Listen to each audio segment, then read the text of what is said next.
கிறிஸ்துவுக்குள் அன்பார்ந்தவர்களே, உங்கள் அனைவரையும் இன்றைய ஆராதனையில் பங்கு பெற அன்பாக அழைக்கிறேன். தேவ திருச்சபையை சார்ந்த சியோன்மலை திருச்சபையின் இல்ல ஆராதனையிலே இந்த ஜூன் மாதம் 3வது ஞாயிற்றுக்கிழமை ஆராதனையில் பங்கு பெற உங்களை அன்பாக வரவேற்று வாழ்த்து அழைக்கிறேன். இந்த ஆராதனையில் நம்மோடு இணைந்து பங்கு பெறும் பெங்களூர் காக்ஸ்டவுன் தென்னிந்திய திருச்சபையை சார்ந்த திரு சுந்தரராஜன், திருமதி நிர்மலா சுந்தரராஜன் மற்றும் திருமதி மின்னூர் ராணி ஷாட்லின் விவேக் ஆகிய மூவரையும் கூட திருச்சபையின் சார்பிலும் அடியான் சார்பிலும் வரவேற்று வாழ்த்துகிறேன். நம்முடைய ஆராதனைக்கு கடந்து செல்வோம். நம்முடைய ஆராதனையை பரிசுத்த ஆவியானவர் ஆவியோடும் உண்மையோடும் நாம் அவரை தொழுது கொள்ள நம்மை வழிநடத்த நாம் மன்றாடுவோம். கர்த்தருடைய நாமத்திற்கு ஸ்தோத்திரம். நம்முடைய ஆரம்ப ஜெபத்தை சிட்டி சியோன்மலை திருச்சபையினுடைய மூப்பர் திரு ஜான் புன்னையா அவர்கள் செய்து வைப்பார்கள். நாம் அனைவரும் நம்முடைய எண்ணங்களையும் நம்முடைய சிந்தனைகளையும் ஒருமுகப்படுத்துவோம். ஜெபம் செய்வோம். ஜெபம் செய்வோம். ஆபிரகாமின் தேவனும் ஈசாக்கின் தேவனும் யாக்கோப்பின் தேவனுமாகிய பரலோகத்தில் இருக்கிறதான பரம தந்தையே, அருமை ராஜாவே, இந்த நல்ல நாளில் இந்த காலை வேலைக்காக உமக்கு நன்றியை ஏறெடுக்கிறோம். கடந்த நாட்கள் முழுவதும் எங்களை கண்ணின் மணியை போல காத்து எத்தனையோ வியாதியிலும் வியாகுலத்திலும் கஷ்டத்திலும் பாடுகள் மத்தியிலும் எங்களை மீட்டெடுத்து இன்று எங்களை ஜீவனோடு வைத்த மட்டில்லா கிருபைக்காக உமக்கு நன்றியை ஏறெடுக்கிறோம். கர்த்தாவே, நாங்கள் இதுவரை செய்த அநேக தவறுகள், பாவங்கள், குற்றங்கள் அனைத்தையும் இந்த வேளையிலே எங்களை மன்னித்து எங்களை தூய்மைப்படுத்தும். கர்த்தரை நம்புகிறவர்கள் என்றென்றைக்கும் அசையாமல் நிலைத்திருக்கும் சீயோன் பர்வதத்தை போல் இருப்பார்கள் என்ற கலங்கம் இல்லாத ஞான பாலாகிய உம்முடைய வசனத்தை கேட்டு நாங்கள் அதன்படி நடக்க எங்கள் வாழ்க்கையை சீரமைத்துக் கொள்ள இந்த வேளையிலே நாங்கள் மன்றாடுகிறோம். கர்த்தாவே, உலகம் முழுவதும் பயங்கரமான இந்த கொரோனா வாதையில் புண்பட்டு எத்தனையோ மனுமக்கள் மரித்திருந்தாலும் எங்களை ஜீவனோடு வைத்த கிருபைக்காக உமக்கு நன்றியை ஏறெடுக்கிறோம். கர்த்தாவே, உமக்கு பயந்த பிள்ளைகளை நீர் ஒருபோதும் கைவிடாத கர்த்தராய் இருக்கிறபடியினால் இந்த வேளையிலே உம்மை நாங்கள் மன்றாடுகிறோம். நாங்கள் ஆலயத்துக்கு வர தவறி இருந்தாலும் இந்த ஆன்லைன் மூலமாக இந்த ஒரு ஸ்லாக்கியத்தை தந்த கிருபைக்காக உமக்கு நன்றியை எடுக்கிறோம். அனைத்து சியோன் குடும்ப ஆலயத்தின் குடும்பங்கள் அனைவருக்காக இந்த வேளையிலே மன்றாடுகிறோம். அனைவரையும் ஆசீர்வதியும். முதியோர்கள், திக்கற்றவர்கள், அனாதைகள், நோய் நொடியில் இருக்கும் ஒவ்வொருத்தருக்காக இந்த வேளையிலே மன்றாடுகிறோம். அனைவரையும் ஆசீர்வதியும். அவர் தேவைகளை சந்தியும். இம்மட்டுமாய் எத்தனையோ துயரங்கள் மத்தியிலும் வியாகுலத்தின் மத்தியிலும் கஷ்டத்தின் மத்தியிலும் இந்த ஊழியத்தை நடத்தி கொண்டிருக்கும் பிஷப் ஐயா அவர்களுக்காக இந்த வேளையிலே மன்றாடுகிறோம். அவரை மென்மேலும் கர்த்தாவே ஆசீர்வதித்து இன்னும் பல பல வருடங்கள் அவருடைய ஊழியத்தை கர்த்தாவே எங்களுக்கு அருள வேண்டும் என்று நாங்கள் மன்றாடுகிறோம். இம்மட்டுமாய் எங்களை வழிநடத்தின இம்மானுவேலின் தேவன் வரப்போற காலங்களே எங்களை வழிநடத்தும்படி நாங்கள் மன்றாடுகிறோம். இம்மட்டுமாய் எங்களுடைய தவறுகளை மன்னித்து இன்று எங்களை ஜீவனோடு வைத்த மட்டில்லா கிருபைக்கு நன்றி. கர்த்தாவே, ஆசீர்வதியும், பலப்படுத்தும். இந்த ஆராதனையிலே உம்முடைய பிரசன்னம், உம்முடைய வழிகாட்டுதல் அனைத்தும் இந்த ஆராதனையில் இருந்து எங்களை வழிநடத்தும்படி இயேசு கிறிஸ்துவின் மூலம் ஜெபம் கேட்கிறோம் நல்ல தகப்பனே, ஆமீன். நன்றி. நம்முடைய ஆராதனைக்கு நாம் கடந்து செல்வோம். திருச்சபையார் அனைவரும் தன்னுடைய இல்லங்களிலே எழுந்து நின்று இந்த ஆராதனையில் பங்கு பெற உங்கள் அன்பாக அழைக்கிறேன். பூமியின் குடிகளே, எல்லோரும் கர்த்தரை கம்பீரமாய் பாடுங்கள். மகிழ்ச்சியோட கர்த்தருக்கு ஆராதனை செய்து ஆனந்த சத்தத்தோடு அவர் சந்நிதி முன் வாருங்கள். இது கர்த்தர் உண்டு பண்ணின நாள், இதில் களி கூர்ந்து மகிழ கடவோம். தொடர்ந்து நாம் ஒரு பாடலை பாடுவோம். நம்முடைய கீர்த்தனை 6வது பாடல் சீர்மிகு வான் புவி தேவா ஸ்தோத்திரம் என்ற கீர்த்தனை நாம் ஆவியோடும் உற்சாகத்தோடும் பாடுவோம். சீர்மிகு வான் புவி தேவா ஸ்தோத்திரம், சிருஷ்டிப்பு யாவையும் படைத்தாய் ஸ்தோத்திரம், ஏர்குணனே ஸ்தோத்திரம், அடியார்க்கு இறங்கிடுவாய் ஸ்தோத்திரம் மனேசா.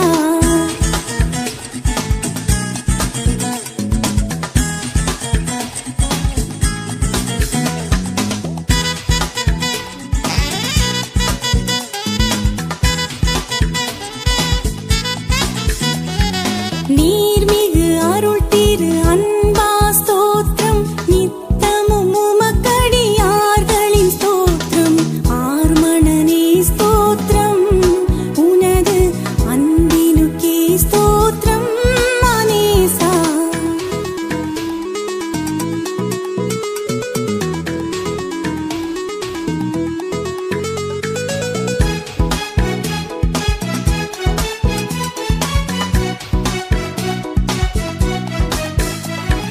ஜீவன் சுகம் பலன் யாவுக்கும் ஸ்தோத்திரம், தினம் தினம் அருள் நன்மைக்காகவும் ஸ்தோத்திரம், ஆவலுடன் ஸ்தோத்திரம், உனது அன்பினுக்கே ஸ்தோத்திரம் மனேசா.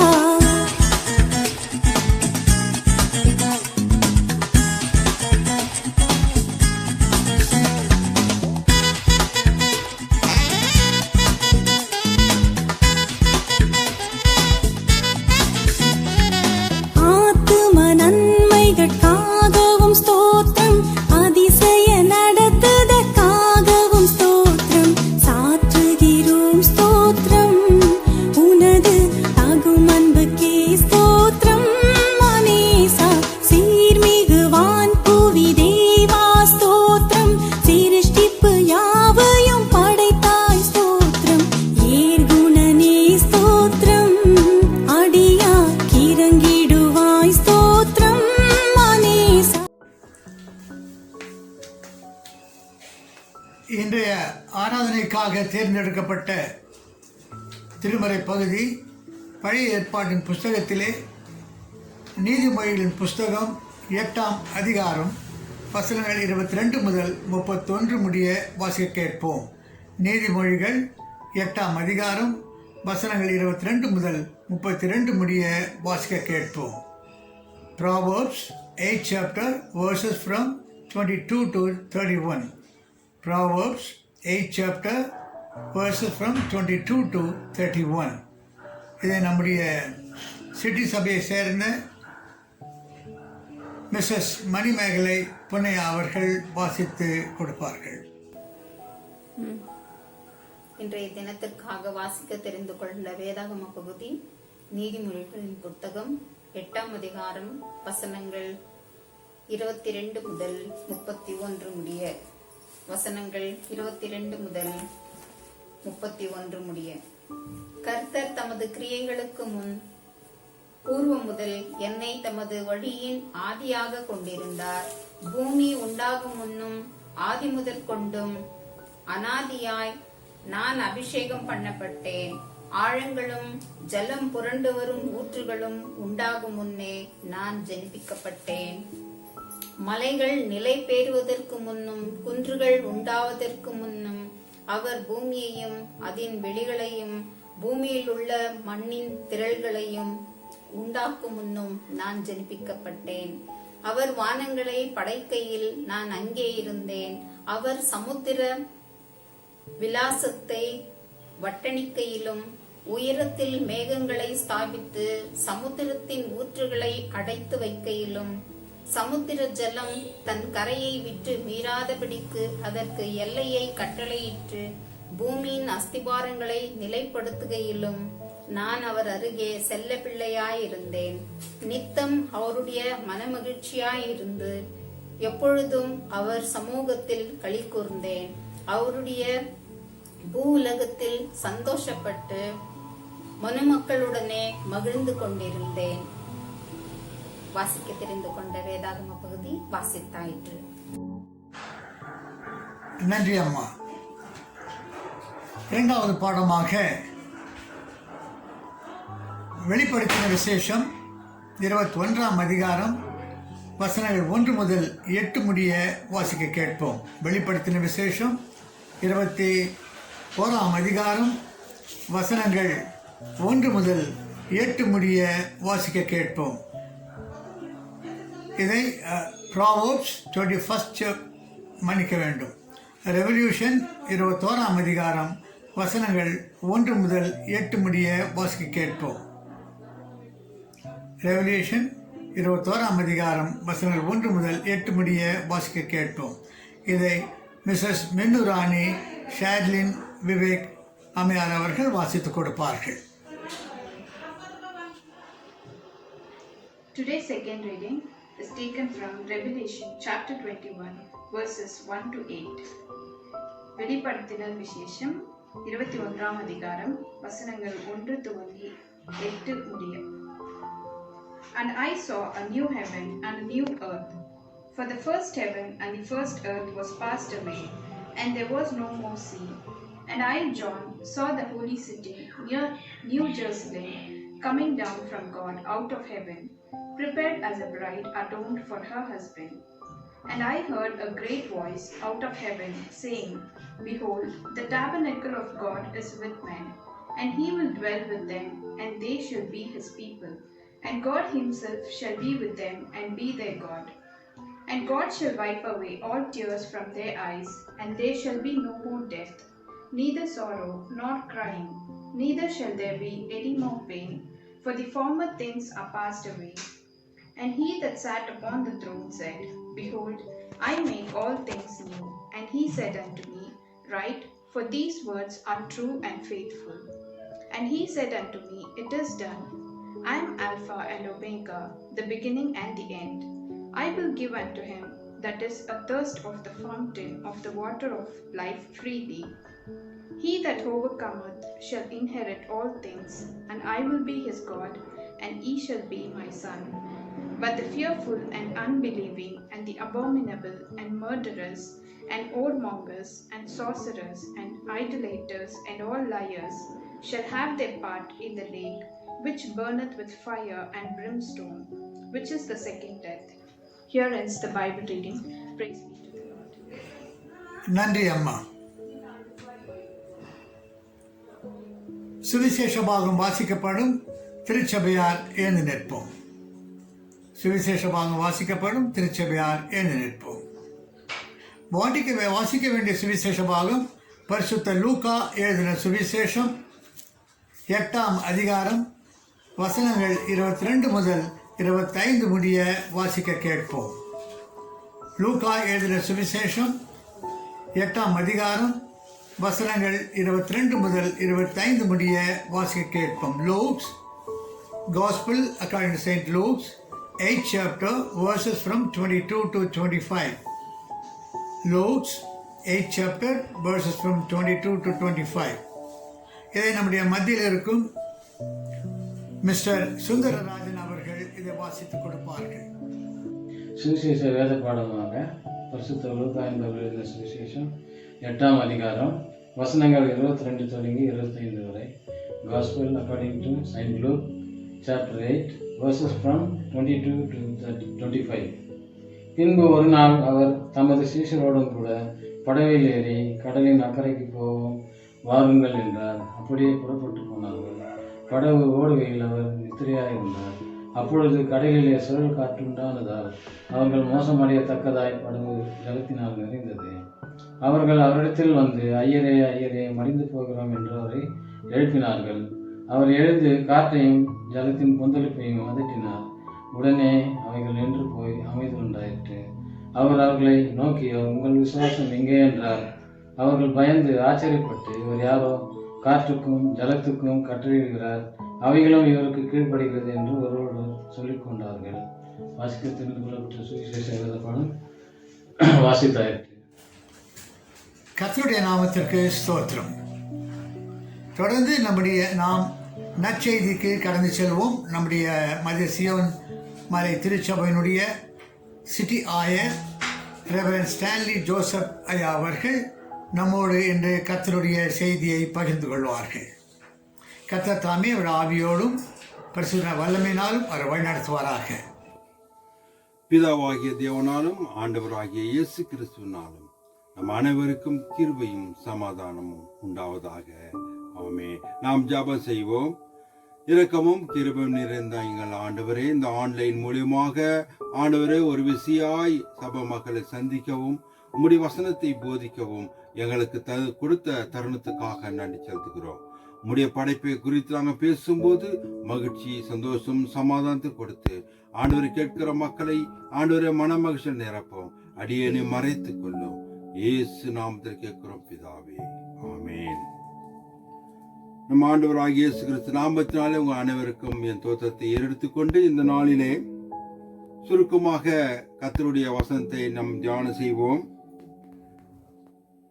தலைப்பு: படைப்பு கடவுளுடைய மகிமையை வெளிப்படுத்துகிறது என்பதை குறித்து. வாசிக்கப்பட்ட அதிகாரங்களிலே சுருக்கமாக நாம் தியானம் செய்வோம். வேதாகமத்திலே முதல் அதிகாரத்திலே கர்த்தர் பேசுகிறது என்ன? பூமியானது ஒழுங்குமையும் வெறுமையாய் இருந்தது என்று கர்த்தர் சொல்கிறார். இதை பார்த்து கர்த்தர் சொல்லுகிற காரியம் என்ன? அது வெறுமையாய் இருந்ததை பார்த்து அழகானதையும் ஒழுங்கு உள்ளதாயும் அலங்கரிக்கப்பட்டதுமாய மாற்றினார் என்று வேதம் நமக்கு சொல்லுகிறது. இந்த உண்மையை பூமி சுற்றிலுள்ள கோள்களை ஒப்பிட்டு பார்க்கும்போது அதை நாம் உறுதிப்படுத்திக் கொள்ள முடியும். இதிலே பார்க்கும்போது இந்த படைப்புகளை குறித்து பார்க்கும்போது ஒரு மகிழ்ச்சி. ஆதியாகமம் 1ஆம் அதிகாரம் 30ஆம் வசனத்திலே கர்த்தர் பேசுகிற காரியங்கள் என்னவென்று சொன்னால், அந்த வசனம் நமக்கு என்ன சொல்கிறது? பூமியில் உள்ள சகல மிருக ஜீவன்களுக்கும் ஆகாயத்துள்ள சகல பறவைகளுக்கும் பூமியின் மேல் ஊறும் பிராணிகளும் எல்லாவற்றிற்கும் பசுமையான சகல பூண்டுகளையும் ஆகாரமாக கொடுத்தேன் என்றார். பசுமையாக கடவுள் எல்லாத்தையும் படைத்து பசுமையாக கொடுத்தார் என்று சொல்லும்போது இது எவ்வளவு பெரிய ஒரு ஆசீர்வாதத்தை குறிக்கப்படுகிறது. சங்கீதக்காரன் சொல்வது போல இந்த அதிகாரங்களை வாசிக்க கேட்டோம். இந்த அதிகாரத்துக்குள்ள அடங்கியுள்ள காரணங்கள் சுருக்கமாக நான் பார்க்கும்போது சங்கீதம் 19ஆம் அதிகாரம் 3ஆம் வசனத்திலே அவைகளுக்கு பேச்சு இல்லை, வார்த்தையும் இல்லை, அவைகள் சத்தமும் கேட்பதில்லை என்று வேதம் நமக்கு சொல்கிறது. நீதிமொழிகளை நாம் பார்க்கும்போது நீதிமொழிகள் 8ஆம் அதிகாரம் 24ஆம் வசனத்திலே ஆழங்களும் ஜலமும் புரண்டு வரும், ஊற்றுகளும் உண்டாகும் முன்னே நான் ஜெனிப்பிக்கப்பட்டேன் என்று அந்த இடத்துல வாசிக்க கேட்கிறோம். வெளிப்படுத்தின அதிகாரத்துல 21:6ஆம் வசனத்திலே ஜெயம் கொள்ளுகிறவன் எல்லாவற்றையும் சுதந்திரித்துக் கொள்வானாம். அப்போது கர்த்தர் சொல்கிறார், நான் அவனோடு கூட இருப்பேன், நான் தேவனாய் இருப்பேன் என்று கர்த்தர் சொல்கிறார். லூக்கா சுவிசேஷத்தில் பார்க்கும்போது சீஷர்கள் இயேசுவை பார்த்து ஐயரே ஐயரே என்று அழைத்து நாங்கள் மடிந்து போகிறோம் என்று சொல்லி அந்த வேதத்தில் நாம் பார்க்கிறோம். இது எல்லாவற்றையும் மனிதர்கள் உள்ளடங்கிய படைப்புகள் அனைத்தையும் பண்படுத்தவும் காக்க வேண்டும் என்றுதான் இந்த வேதம் நமக்கு சொல்லுகிறது. படைப்பில் என்ன பார்க்க சொன்னால் ஒரு சீர அழிவுகளை பேரழிவுகளும் ஏற்பட்டிருப்பதை நாம் பார்க்கிறோம். இப்போது எங்கு பார்த்தாலும் அந்த அழகாக மரம் செடி கொடிகளை பார்க்கும்போது இயற்கை வளமாக இருக்கிறது, பயிர்கள் இயற்கையா இருக்குது. இப்போது பார்க்கும்போது எல்லாம் மரங்கள் வெட்டப்படுகிறார்கள். எல்லாவற்றுக்கும் மேலாக இந்த இடத்துல பார்க்கும்போது எல்லாம் சீரழிந்து போவதை நாம் பார்க்கிறோம். ஆனா கர்த்தர் பண்படுத்துகிறார், பசுமையான காரியங்களை அவர் செய்கிறார். அப்படின்னு சொன்னா பசுமையான கடவுள் மனிதன் இடத்தில் பசுமையாய் இருந்தால் சுற்றிலுள்ள பூமியும் பசுமையா இருக்கும் என்று வேதம் சொல்கிறது. இது குறித்து நாம் என்ன பார்க்க வேண்டும் என்று சொன்னால், இந்த பசுமை என்று சொல்லும்போது பரிசுத்தம், நாம் இருக்கும் ஒரு இடத்துல பரிசுத்தமா இருக்க வேண்டும். அந்த ஆண்டவர் பண்படுத்துகிற அந்த காரியங்கள் மனிதனுடைய வாழ்க்கைக்காக இந்த பரிசுத்தம் இல்லாதனால்தான் இன்றைக்கு எங்கே பார்த்த அசுத்தம் காணப்படுவதை நாம் பார்க்கிறோம். கிறிஸ்துவுக்கு பிரியமானவர்களே, இந்த நாளிலே இந்த வசனத்தோடு ஒப்பிட்டு நாம் பார்க்க வேண்டும் என்று சொன்னால், கடவுள் படைப்பின் மூலம் நம்மை வெளிப்படுத்தும் போது அவரது வல்லமையும் அவரது நிலையற்ற தன்மையும் அறிந்து கொள்கிறோம். நாம் இந்த சங்கீதம் 19ஆம் அதிகாரம் 7-11 பார்த்தால் தேவ வார்த்தையின் மூலம் நம்மை வெளிப்படுத்தும் போது அவரின் பரிசுத்தத்தை நாம் காண வேண்டும். அவருடைய பரிசுத்தம் என்பது ஆண்டவர் பரிசுத்தமானவர் தான் இப்படிப்பட்ட அற்புதங்களை செய்ய முடியும். அப்படின்னு சொன்னால் இதற்கு எதிர்பாதமாக என்ன பார்க்கிறோம்? நெருப்புக்கு எதிர்ப்பதும் தண்ணீர். ஆகினால் இப்போது நாம் பார்க்க வேண்டியது சொன்னால் பரிசுத்தம், பாவம். இந்த பாவம் வெளிப்படப்படினால் தான் உலகமே இன்னைக்கு எல்லாம் அழிவுகளாக போய்கொண்டிருப்பதை நாம் பார்க்கிறோம். 19ஆம் சங்கீதம் 12-14 வரைக்கும் நீங்க பார்ப்பீர்களானால் அவருடைய கிருபை உள்ள மன்னிப்பு, குற்றமற்ற உணர்வுகளிலிருந்து நாம் விடுபடுகிற காரியமா இருக்கிறது. இந்த நிலைமைக்கு நாம் தெரிந்து கொள்ளும் என்று சொன்னால் அந்த இடத்துல ஆண்டவர் பொறுமையும் மன்னிக்கின்ற ஒரு தன்மையும் அவர் நமக்கு கொடுக்கிறதை நாம் பார்க்கிறோம். படைப்புகளில் ஒரு கிறிஸ்து அங்கு இருக்கிறார் என்று சொல்லி பார்க்கும்போது ஆண்டவராகிய இயேசு கிறிஸ்து இந்த வானமோ பூமி உண்டாவதுக்கு முன்னே நான் அங்கு இருக்கிறேன் என்று வேதம் நமக்கு சொல்லுகிறது. இதிலே நீதிமொழிகளை பார்த்தோம். ஆகினால நீதிமொழிகள் 8ஆம் அதிகாரம் 27-32 பார்க்கும்போது சகல படிப்புகளுக்கும் சிருஷ்டிக்கப்படும் போது அங்கே பிரசன்னமா இருப்பது என்ன? மறைமுகம் ஆண்டவராக இயேசு கிறிஸ்து அங்கு இருந்தார் என்று சொல்லி வேதம் நமக்கு சொல்லுகிறது. கொலோசியர் 1ஆம் அதிகாரம் 16ஆம் வசனம் பார்க்கும்போது அவருக்குள் சகலமும் அவரை கொண்டு அவருக்கென்றும் சிருஷ்டிக்கப்பட்டது என்று வேதம் நமக்கு சொல்லுகிறது. ஆகினாலே ஆண்டவர் ஆதியிலே இருந்தார் என்பதை குறித்து பழைய ஏற்பாட்டில் பார்க்கிறோம். புதிய ஏற்பாட்டில் பார்க்கும்போது யோவான் 8ஆம் அதிகாரம் 52-58 வரைக்கும் நீ பார்ப்பீர்களானால் யூதர்கள் அங்கு ஆண்டவர் சொல்லுகிறார், என் வார்த்தை கை கொள்கிறவன் அவன் நிலைத்திருப்பான், மறிக்க மாட்டான் என்று சொன்ன வார்த்தையின் மூலமாகவே அங்கு நடந்தது என்ன? ஒருவன் என் வார்த்தையை கை கொண்டால் அவன் என்றென்றைக்கும் மரணத்தை காண்பதில்லை என்று மெய்யாகவே மெய்யாகவே நான் உங்களுக்கு சொல்கிறேன் என்று சொல்கிறார். அப்போது யூதர்கள் அவரை நோக்கி, நீ பிசாசு பிடித்தவன் என்று இப்போது நாம் அறிந்திருக்கிறோம். ஆபிரகாமும் தீர்க்கதரிசிகளும் மரித்தார்கள், நீயோ ஒருவன் என் வார்த்தையை கை கொண்டால் என்றென்றைக்கும் மரணத்தை காண்பதில்லை என்று சொல்கிறாயே. எங்கள் பிதாக்களாகிய ஆபிரகாமை கூடிய நீ பெரியவனோ? அவர்கள் தீர்க்கதரிசிகள் மரித்தார்கள், எல்லாரும் ஆபிரகாமும் மரித்தார்களே, நீ எப்படிப்பட்டவன் என்று கேள்வி கேட்கும் போது அங்கு ஆண்டவர் சொல்கிறது என்ன? உங்கள் பிதாவாகிய ஆபிரகாம் என்னுடைய நாளை காண ஆசைத்தான், அது கண்டு கழித்தான் என்றார்.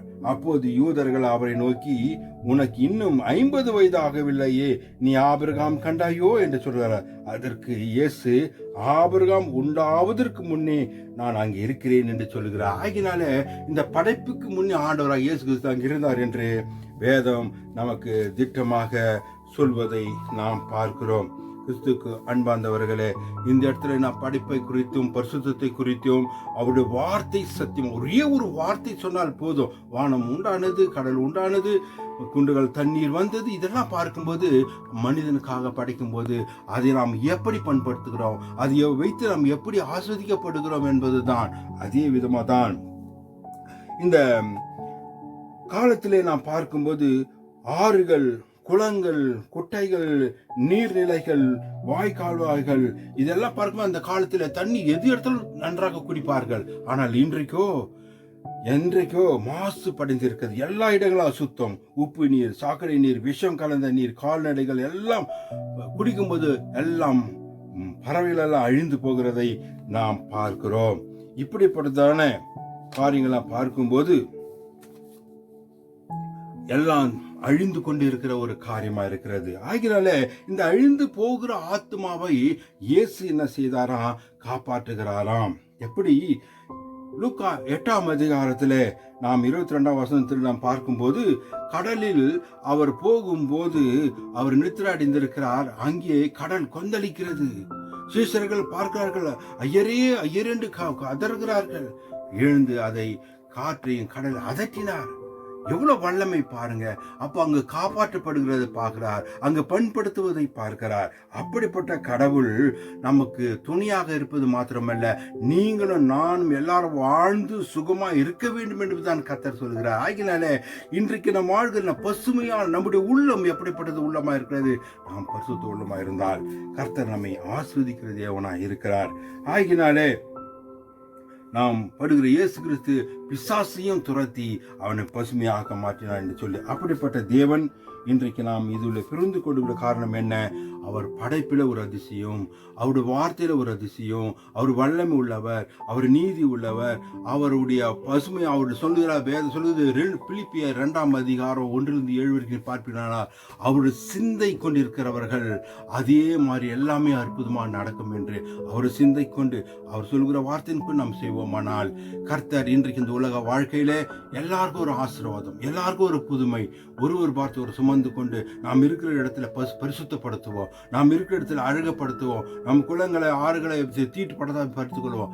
ஏன்? முக்கியமாக நம்முடைய செய்கிற காரியங்கள் குடும்பத்திலும் சபையிலும் பரிசுத்தப்படுத்தி நம்முடைய காரியங்கள் குற்றம் குறைகள் எல்லாம் மன்னித்து இந்த வியாதிகளுக்கும் எல்லா கொள்ளை நோய்க்கும் நாம் அப்புறப்படுத்தி இன்றைக்கு உலகமே மௌனமாக மன உடைந்து மரணத்துக்குள்ளாக ஓடிக்கொண்டிருக்கிறது. அப்படிப்பட்ட தேவன் படைப்பை குறித்து நாம் பார்க்கிறோம். அப்படிப்பட்ட தேவன் நம்மை ஆஸ்வதிக்கிறார். நாம் இதில் எல்லாம் சிந்திக்க வேண்டும் சொன்னால், ஆண்டவர் செய்த படைப்பின் நம்ம பொறுமையும் அன்பும் தாழ்வு கொடுத்து கொண்டு பரிசுத்தத்தை அவர் செய்தபடியே அவர் எல்லாரும் ஒழுங்குபடுத்த பசுமை, அந்த பசுமையான ஆண்டவராகிய இயேசு கிறிஸ்து உள்ள நம் முன்னுக்கு எனக்கு இருக்கும்போது நம்ம அருகில் உள்ளவர்களும் பசுமையாக இருப்பார்கள், மற்றவர்கள் ஆஸ்வதிப்பார். அப்படிப்பட்ட தேவன் நம்ம அனைவரை ஆஸ்வதிப்பார். அவர் வருவார்.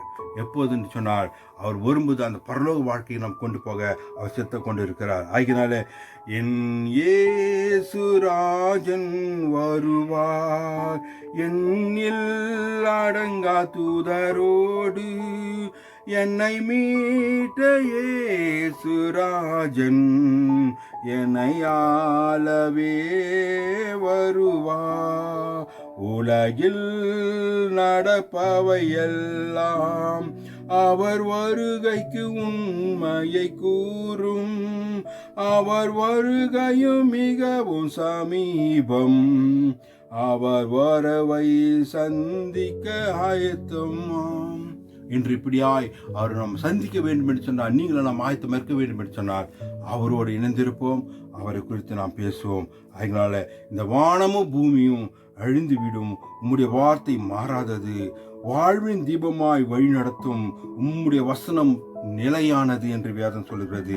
கண்கள் காணும் யாவும் ஒரு நாள் மாறும், விண்ணில் காணும் நட்சத்திரம் மாறும், என் உள்ளங்கள் சிந்தனைகளும் மாறும், கடல் மாறும், மலைகள் மாறும், உம் வார்த்தை மாறாது என்று கர்த்தர் சொல்கிறார்.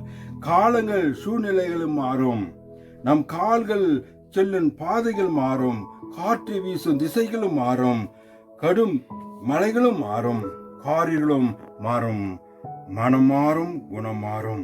கிறிஸ்துக்கு பிரியமானவர்களே, ஆனால் ஆண்டவருடைய வார்த்தை மாறாது. அந்த வார்த்தையின்படி நாம் கேட்டு அது மெச்சையுடன் இருக்கும்போது கர்த்தர் தாமே இந்த வசனத்தை ஆசீர்வதித்து காப்பாராக. ஆமேன். நாம் ஜாபத்தோடு முடிப்போம். மகா இரக்கமும் கிருபையும் இருந்த எங்கள் கடவுளே, உம்முடைய படைப்பின் மகிமையும் மகத்துவத்தையும் நாங்கள் கண்டோம், ஆசீர்வதிக்கப்பட்டோம். அதை நான் பரிசுத்தப்படுத்தி கொடுத்தீர். அதை நாங்களுடைய வாழ்க்கையிலும் சபையிலும் குடும்பத்திலும் கணவன் மணி குடும்பத்திலும் சபையார் மக்களோட உலகத்தில் அத்தனை மக்களோடும் உண்மை உண்மையான கடவுள் நீர்தான் என்று அறிந்து கொண்டு மற்றவர்களுக்கு நாங்கள் எடுத்து செல்லவோம். உம்முடைய அன்பையும் பண்பையும் ஆண்டவரை அற்புதமான காரியங்கள் செய்த அந்த மன்னிப்பின் தன்மையும் நாங்கள் கண்டு கழித்து அதன்படி செய்ய நீர் எங்களுக்கு வகுத்த எல்லா பரிசுத்தமான காரியங்களுக்காக நன்றி செலுத்துகிறோம். தொடர்ந்து உம்மோடு இணைந்து நாங்கள் செயல்பட ஆண்டவராக இயேசு கிறிஸ்து தாமே இந்த வசனத்தை ஆசீர்வதித்து கேட்ட ஒவ்வொரு மக்களையும் நீர் அப்படியே ஆசீர்வதிக்கும்படியாக ஜெபிக்கிறோம் நல்ல பிதாவே. ஆமேன். நம்ம ஆசீர்வாதத்தை பெற்றுக்கொள்வோம். நம் ஆண்டவராகிய இயேசு கிறிஸ்துடைய கிருபையும் பிதாவுடைய அன்பும் பரிசுத்தாவுடைய ஐக்கியமும் நம் அனைவரோடு குழந்த ஆன்லைன் மூலம் கேட்டுக்கொண்டிருக்கிற ஒவ்வொரு மக்களும் என்ன பாரத்தோடு உள்ளத்தோடு எல்லாத்தையும் அற்புதமான எந்த வியாதி வராதபடி பாதுகாத்து வழிநடத்தி அவர்களை ஆசீர்வதித்து காப்பதாக. ஆமேன். ஆமேன். எல்லாருக்கும் தோத்திரம். கர்த்தர் உங்களை அனைவரையும் ஆஸ்வதிப்பாராக. ஆமேன். கர்த்தருடைய நாமத்திற்கு ஸ்தோத்திரம். தொடர்ந்து மற்றொரு பாடலை பாடுவோம். நம்முடைய அருட்பணி பாடல் புஸ்தகத்திலே 4வது பாடலாகிய எண்ணில் அடங்கா ஸ்தோத்திரம் தேவா என்றென்றும் நான் பாடுவேன் என்ற கீர்த்தனை நாம் அனைவருமாக ஆவியோடும் உற்சாகத்தோடும்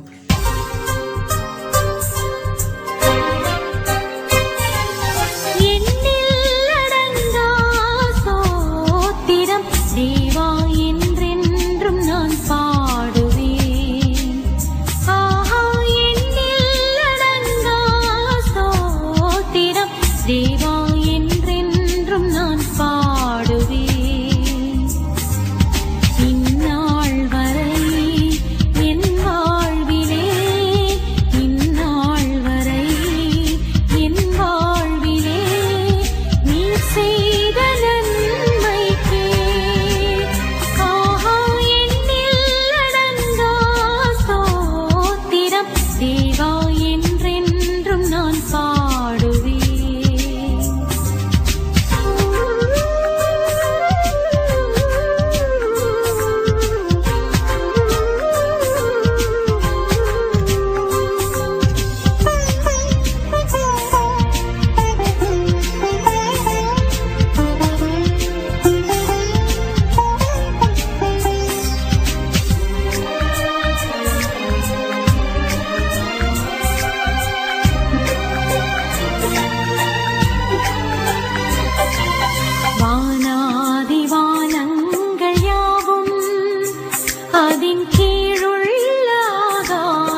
ஜெபத்திற்கு நாம் கடந்து செல்வோம். நம்முடைய மத்தியில் இருக்கும் திருமதி நிர்மலா சுந்தரராஜன் அம்மையார் அவர்கள் நம்மை முடிவு ஜெபத்திலே வழிநடத்துவார்கள். அனைவரும் நாம் நம்முடைய தலைகளை வணங்கி இறைமகன் இயேசுடைய அருள் நம் அனைவருக்கு கிடைக்கும் பரிசுத்தாருடைய வல்லமை இந்த வேளையிலே நம்மோடு இறங்கத்தக்கதாக அவர் ஜெபத்திலே வழிநடத்துவார்கள்.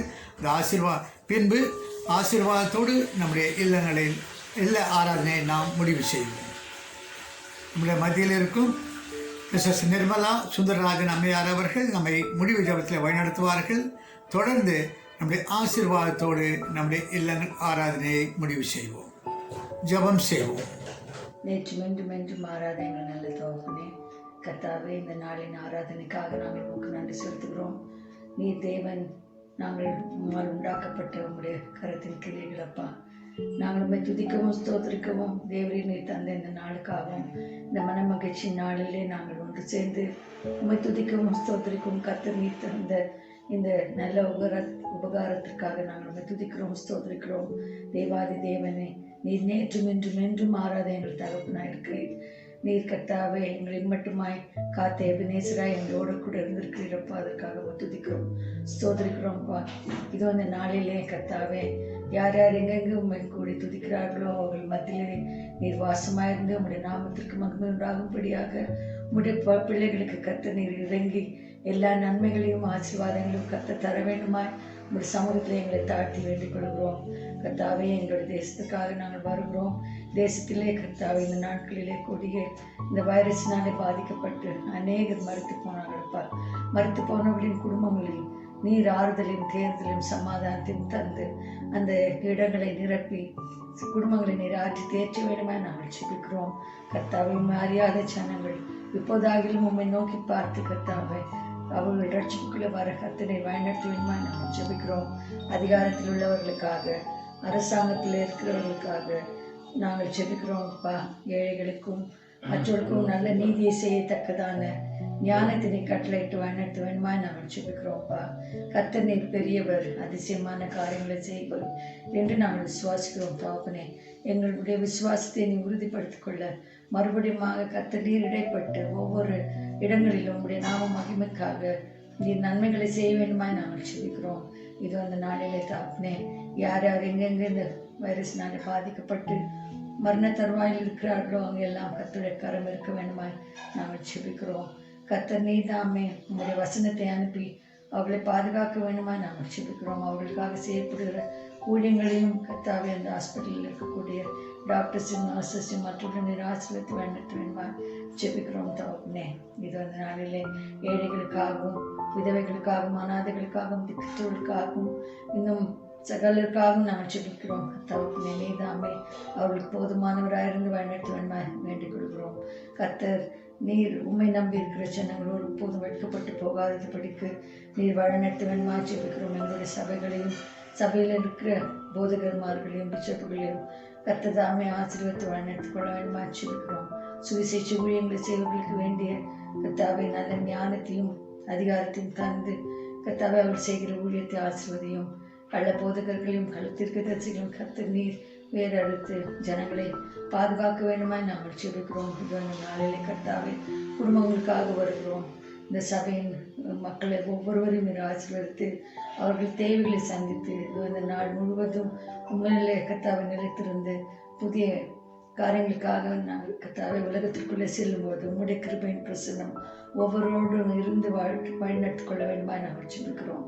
கர்த்தர் நீரில் மட்டுமாய் காத்த இம்மானுவேலராய் இனிமேலும் காக்க வல்லவராய் இருப்பீர் என்று நாங்கள் விசுவாசித்து எங்கள் அனைவரும் உடைய சமூகத்தில் தாழ்த்தி நாங்கள் ஜெபிக்கிறோம். தகப்பனே, நேற்றும் இன்றும் மாறாத எங்களுடைய தகப்பன் எங்களை இன்னும் பாதுகாப்பீர், எல்லா தீமைக்கு எங்களை விலக்கி ரட்சிப்பீர் என்று விசுவாசித்து எல்லா விண்ணப்பங்களையும் எங்களுக்காக மறுத்து வீட்டரட்சகராக இயேசு கிறிஸ்து மூலமாக ஜெபிக்கிறோம். எங்கள் ஜீவனில் நல்ல தகப்பனே.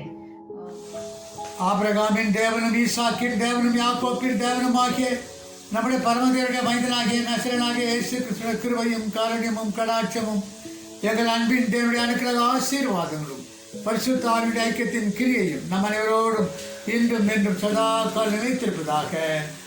ஆமேன், ஆமேன். எல்லாருக்கும் ஸ்தோத்திரங்கள். God bless you all.